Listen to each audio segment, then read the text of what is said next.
Doctor Zakir Naik حفیظہ اللہ ان دنوں پاکستان کے دورے پر ہیں۔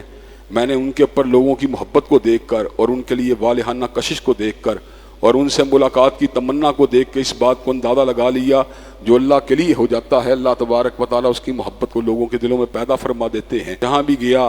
وہاں پر میں نے ان کی محبت کو لوگوں کے دلوں کے اندر موجود پایا، اور ایک ہندوستانی مسلمان ہونے کے باوجود پاکستان کا ہر مسلمان ان کی زیارت کے لیے بےتاب تھا اور ان کو دیکھنے کے لیے بےتاب تھا، ان سے مصافحہ کرنے کے لیے اور ان کی تقریر کو سننے کے لیے بےتاب تھا۔ اس مرکز ہادہ کو بھی جو ہے اللہ تبارک و تعالیٰ کے فضل و کرم سے جہاں پر بیت اللہ الحرام کے امام بھی تشریف لا چکے ہیں، وہیں پر ڈاکٹر ذاکر نائک صاحب بھی تشریف لائے، اور ہم سب کو یہ شرف حاصل ہوا کہ ہم نے ان کی موجودگی کے اندر اپنی معروضات کو بھی رکھا اور ان کے ارشادات عالیہ کو بھی سنا۔ ڈاکٹر صاحب کو اللہ تبارک و تعالیٰ نے بڑا بلند حوصلہ دیا ہے، وہ لوگوں کی تمناؤں کے مطابق بات نہیں کرتے، لوگوں کی خواہشات کے مطابق بات نہیں کرتے، بلکہ بات وہ کرتے ہیں جس سے اللہ تبارک و تعالیٰ کی رضا حاصل ہو جائے۔ پاکستان کے معاشرے کے اندر نفاق جو ہے کئی مقامات کے اوپر موجود ہے، لوگ چاہتے ہیں کہ دنیا بھی رہے اور دین بھی رہے۔ پاکستان کے لوگوں کا ایک مزاج ہے، ہم نے حافظ سے بگاڑی ہے، نہ شیطان سے کبھی، دن کو مسجد میں رہے رات کو میں خانے میں۔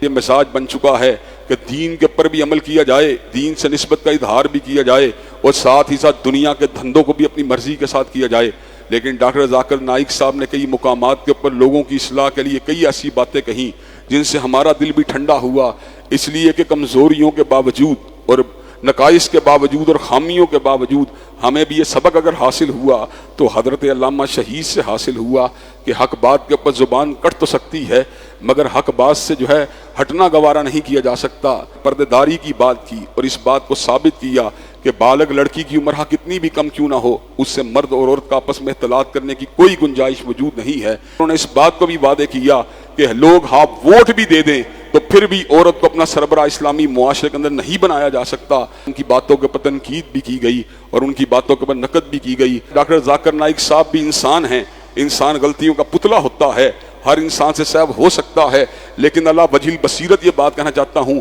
مجموعی طور پر جو بھی بات کی ہے اللہ تبارک و تعالیٰ کے احکامات کے مطابق کی ہے۔ یہ الگ بات ہے کہ ہم خود نہیں بدلتے، قرآن کو بدلنا چاہتے ہیں، ہم خود اپنے آپ کو شریعت کے سانچے میں نہیں ڈالنا چاہتے، شریعت کے اصول و ضوابط کو بدلنا چاہتے ہیں۔ ڈاکٹر صاحب نے جو باتیں کی ان کا مقصد یہ تھا پاکستانی مسلمانوں کو سمجھایا جائے کہ دین و شریعت میری تمنا کا نام نہیں، میری خواہش کا نام نہیں، میری جو ہے سوچ و فکر کا نام نہیں، بلکہ دین اگر نام ہے رب کے قرآن کا نام ہے اور کالی کملی والے کے فرمان کا نام ہے، جو اللہ کے لیے ہو جاتا ہے اور جو اللہ کے احکامات کی دعوت دیتا ہے اور حضرت رسول اللہ کے فرامین واضحہ کی دعوت دیتا ہے، اللہ تبارک و تعالیٰ اس کی محبتوں کو امر کر دیتے ہیں۔ ہم نے دنیا سے چلے جانے والے کابرین کے لیے لوگوں کی محبت کے مظاہر کو دیکھا، زندہ ذاکر نائک کے لیے اسی محبت کو دیکھ رہے ہیں۔ میں تو اپنے آپ کو بالکل مشت حق سمجھتا ہوں، مشت غبار سمجھتا ہوں، میری تو کوئی حیثیت ہی نہیں ہے، میری تو کوئی وقت ہی نہیں ہے، لیکن حضرات گرامی کا دین کی نسبت سے میں نے بھی کئی مرتبہ اس بات کو دیکھا، مکہ میں دیکھا، مدینہ میں دیکھا،